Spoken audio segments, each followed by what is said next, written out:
হাই, এয়া মোৰ টেৰিছ গাৰ্ডেন হয়। মই আজি টেৰিছ গাৰ্ডেনলৈ আহিছোঁ। কেইটামান চব্জি, কি চব্জি পাওঁ তাকে চাওঁ। এয়া মই কেইটামান সৰু সৰু টাবত ডাঠাকুটি মানে ফুলৰ লগতে ডাঠাকুটি ছটিয়াই দিছিলোঁ। আজি সেই ডাঠাখিনি লৈ ল'লোঁ।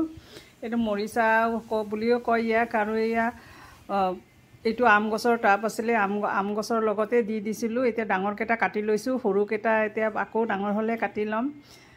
আৰু এইফালে মই ভেন্দি ৰুইছোঁ, বেঙেনা ৰুইছোঁ, আৰু কিবা কচু আছে, বিলাহী আছে। এতিয়া মই বেঙেনাকেইটা সৰু হৈ আছে, নাকাটো। এতিয়া ভেন্দি ল'ম।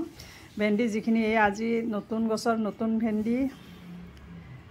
আজি এইখিনি গাৰ্ডেনৰ এইটো এটা বেড হয়। এই বেডত মই অৰ্গেনিক কম্পষ্টেই ইউজ কৰোঁ, যেনে চব্জিৰ বাকলিৰ কম্পষ্টেই বেছিভাগ ইউজ কৰা হয় ইয়াতে। আৰু এতিয়া ভেন্দিখিনি, এয়া ভেন্দি সৰু সৰু গছতে লাগিছে ভেন্দি। যিখিনি ভেন্দি পাওঁ সেইখিনি লৈ ল'ম। তাৰপিছত এইফালে মই আজিৰ কাৰণে যিখিনি জলকীয়া লাগে সেইখিনি লৈ ল'ম। জলকীয়া গছ কেইডালমান ভালেই হৈছে। জলকীয়াত ইমান বেছি মানে যত্ন নালাগে, ৰুই থৈ দিলে হৈ যায়।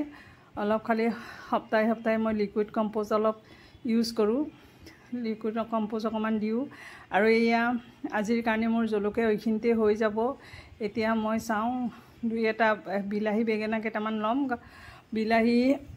বিলাহী গছবিলাক লাহে লাহে বেয়াৰ পিনে গৈছে, গতিকে মই ইয়াতে কচু আছে, কচুৰ লগত বিলাহী আছে। সেয়া বিলাহী মই লৈছোঁ কেইটামান।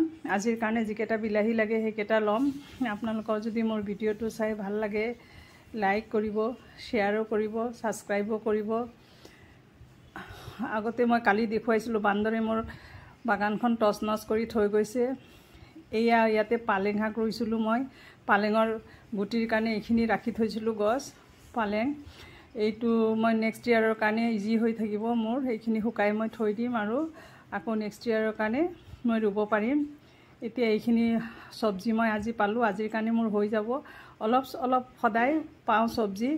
Thank you so' much.